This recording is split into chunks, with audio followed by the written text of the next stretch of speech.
Allah Tritunggal tidak berbicara tentang tiga Tuhan. Allah Tritunggal tidak berbicara tentang tiga Allah. Tapi Allah Tritunggal berbicara tentang Allah kita yang hidup, Sang Bapa yang mencipta oleh firman-Nya, Sang Bapa yang menghidupi oleh Roh-Nya yang kudus. Jadi dengan kata lain, Allah Tritunggal itu adalah Allah yang hidup, bukan Allah yang mati. Shalom teman-teman, selamat datang di 3 Hari Channel bersama saya, Elia Maran. Di program 3 Hari Channel ini, kita akan banyak bahas tentang iman kekristenan dan tentunya tujuannya adalah untuk memperluas dan memperbanyak hasanah iman kekristenan sehingga kita semakin mencintai dan juga mengenali siapa Tuhan kita. Nah, pada video ini, pada kesempatan ini kita akan bahas mengenai Allah Tritunggal. Allah Tritunggal itu seringkali menjadi polemik di kalangan para polemikus yang menaruh kebencian dan juga menaruh skeptisisme terhadap iman kekristenan. Nah, pada kesempatan ini kita akan belajar tentang apa sebenarnya Allah Tritunggal itu dan bagaimana Allah Tritunggal itu. Yang perlu kita ketahui adalah Allah Tritunggal itu tidak berbicara tentang berapa Allah, tetapi Allah Tritunggal itu berbicara tentang bagaimana Allah. Jadi Allah Tritunggal itu tidak berbicara tentang jumlah-jumlah Allah, tapi berbicara tentang seperti apa Allah kita yang satu itu. Baik di dalam kitab Ulangan yang mewakili perjanjian lama dan juga perjanjian baru di dalam Injil Yohanes, Tuhan Yesus berkata bahwa Allah itu esa.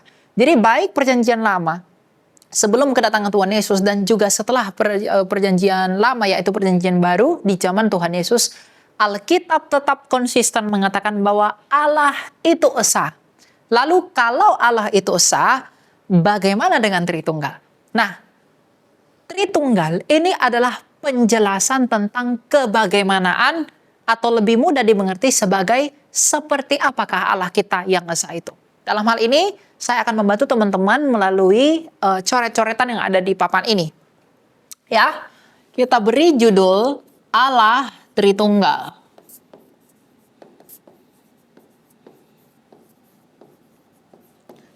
Nah, sebelum kita membuat ilustrasi, kita harus tahu prinsipnya dulu. Semua ilustrasi yang akan saya jelaskan di sini itu didasarkan pada ayat-ayat kitab suci. Kita berangkat dari ayat yang pertama yaitu 1 Korintus 8 ayat 6 dan 7. Dikatakan di sana, bagi kita hanya ada satu Allah saja, yaitu Bapa. Jadi dalam Alkitab dijelaskan bahwa memang hanya ada satu Allah saja. Jadi kita buat di sini Allah yang esa di dalam 1 Korintus 8 ayat 6 tadi adalah Sang Bapa. Nah, diberi istilah Bapa. Mengapa ia disebut Bapa?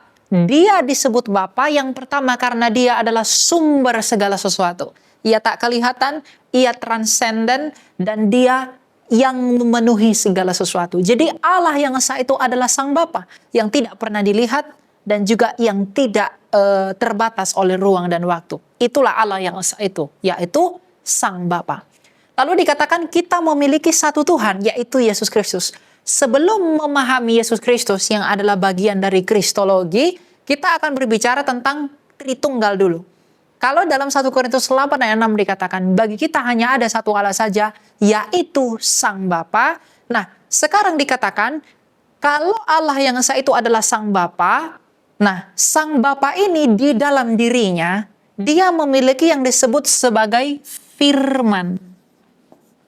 Atau dalam bahasa Yunani disebut dengan logos. Kalau kita lihat di dalam Injil Yohanes 1 ayat 1 dikatakan pada mulanya adalah firman. Firman itu bersama-sama dengan Allah Sang Bapa dan firman itu adalah Allah. Jadi Allah yang esa adalah Sang Bapa. Tetapi di dalam diri Sang Bapa, dia memiliki firman yang oleh firman itu dia menjadikan segala sesuatu.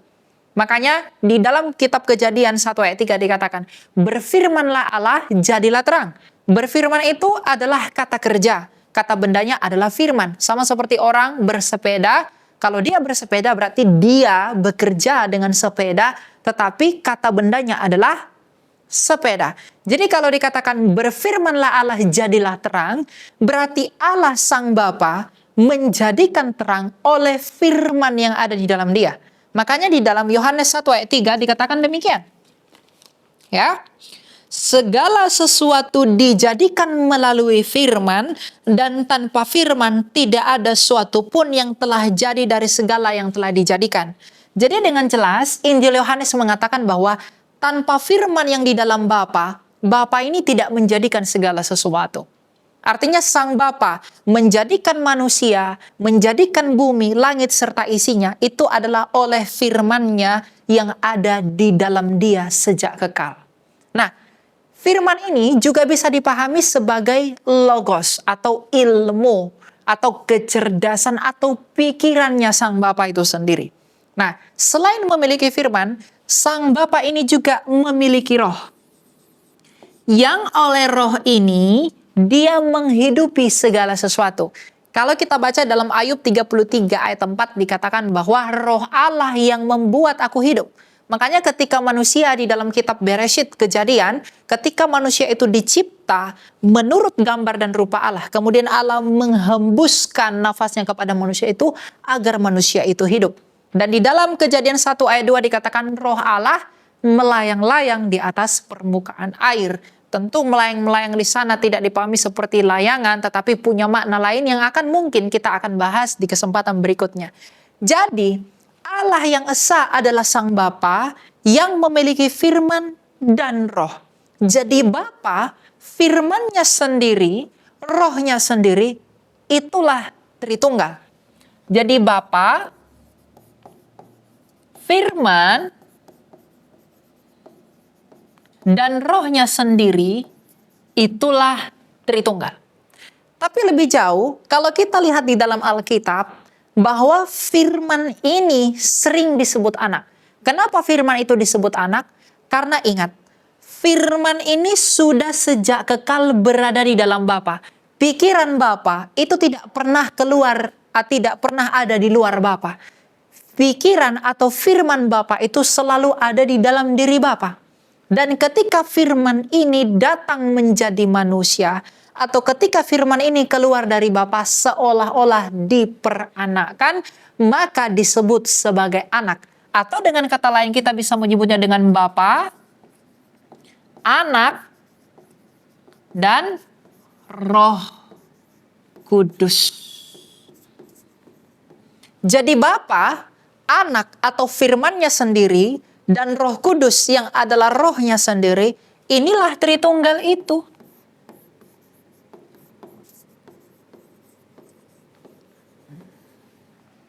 Jadi Tritunggal itu tidak berbicara tentang berapa Tuhan, tapi berbicara tentang bagaimana Allah.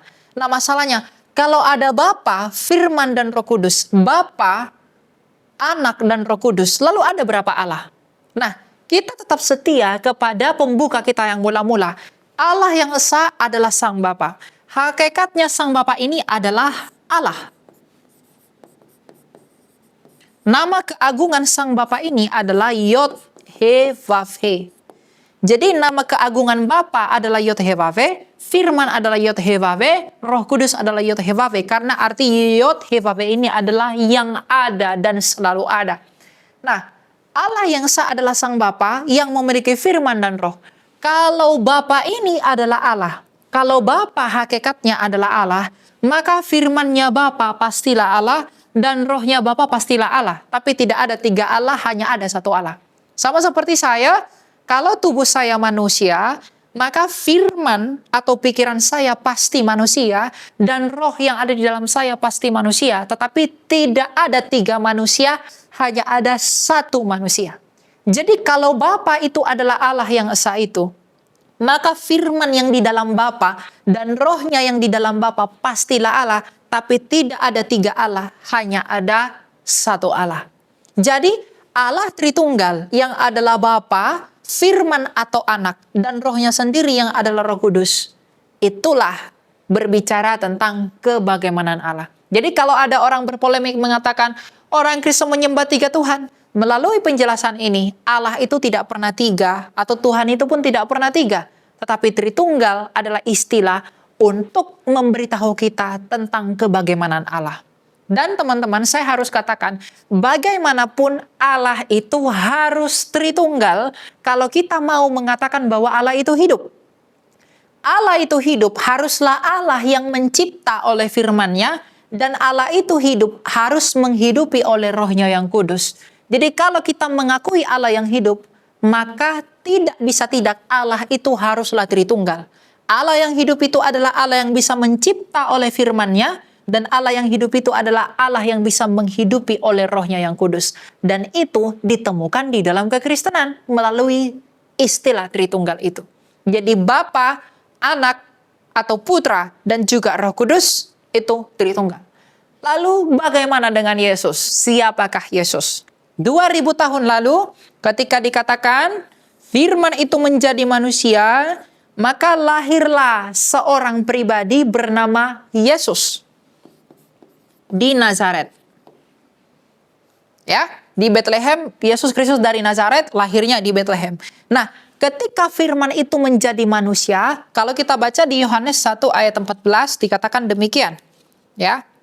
Bahwa firman itu telah menjadi manusia. Jadi ingat teman-teman, yang menjadi manusia itu adalah firman, bukan Roh Kudus ataupun Bapa.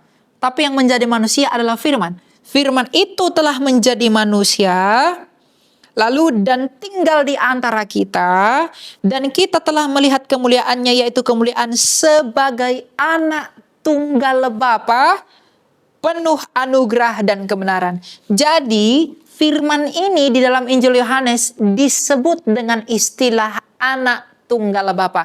Makanya Bapa, Firman, dan Roh Kudus itu juga dapat disebut Bapa, Anak, dan Roh Kudus. Nah, ketika firman menjadi manusia, dia berinkarnasi. Inkarnasi itu artinya apa? In dan karni.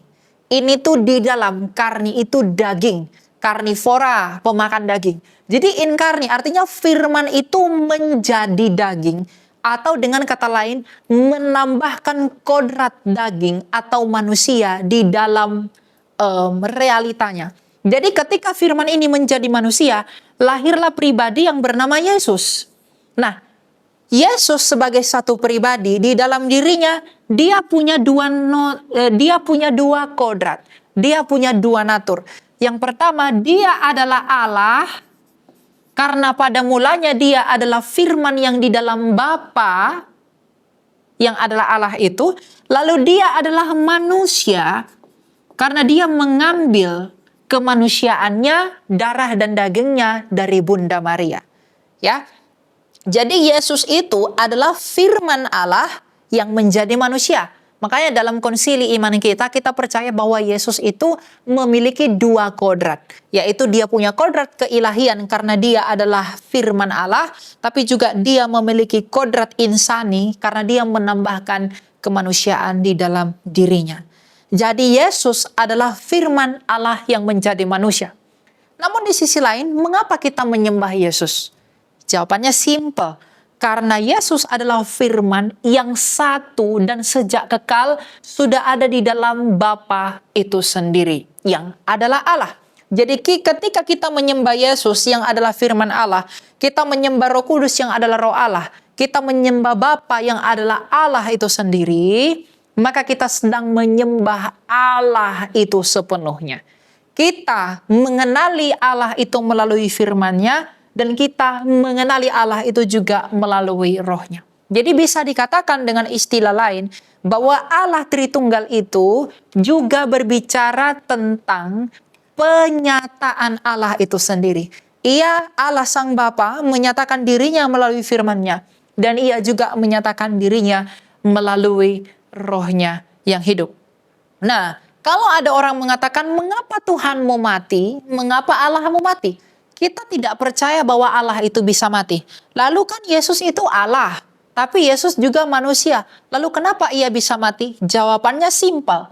Yesus yang mati di kayu salib, yang mati itu adalah pribadi Yesus, karena kealahan itu tidak dapat mati, melainkan yang dapat mati adalah kemanusiaan, maka ketika orang mengatakan bahwa Allah itu mati, itu menjadi salah. Jadi bagaimana narasi yang tepat tentang kematian Yesus? Kita tidak pernah menyembah Allah yang mati, tetapi yang mati di kayu salib adalah pribadi Yesus atau pribadi firman melalui kodratnya yang manusia.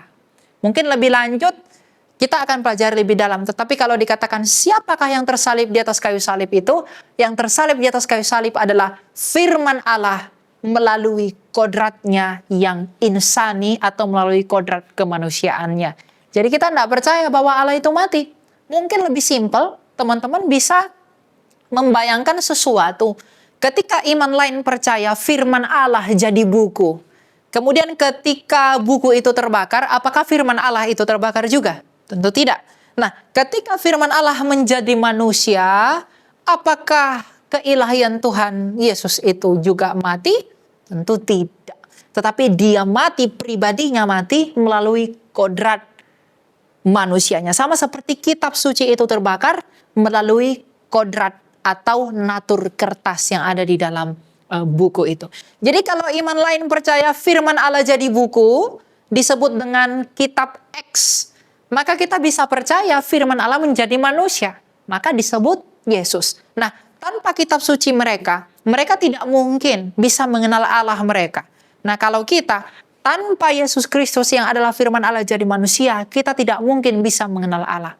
Maka benarlah sabda Tuhan kita Yesus Kristus yang mengatakan dalam Yohanes 14 ayat 6, bahwa akulah jalan dan kebenaran dan hidup, tak seorang pun yang dapat datang kepada Bapa kalau tidak melalui aku. Artinya di luar Yesus yang adalah firman-Nya Bapa, kita tidak mungkin mengenali Bapa ini. Karena kita bisa mengenal Bapa itu melalui firman-Nya yang menyatakan siapa Bapa itu yang keluar dari Bapa. Makanya Tuhan Yesus berkata, aku datang dan keluar dari Bapa. Jadi Tuhan Yesus itulah penyataan Allah itu. Tuhan Yesus itulah yang memberitahu misteri Allah itu.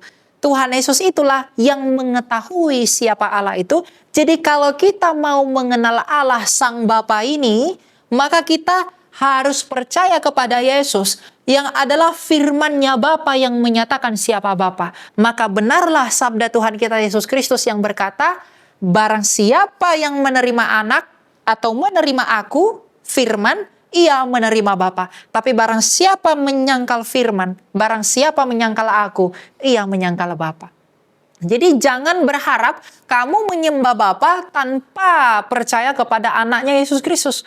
Kamu jangan berharap menyembah Allah Bapa kalau kamu tidak menyembah firman-Nya Bapa itu sendiri. Jadi di luar Yesus, memang kita tidak mungkin mengenali Allah Bapa yang benar itu.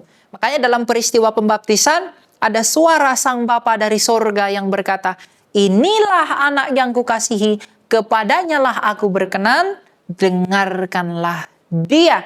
Jadi Bapa itu memperkenalkan dan menyatakan dirinya melalui Yesus Kristus, maka untuk bisa mengenali Allah itu kita harus datang kepada Yesus Kristus.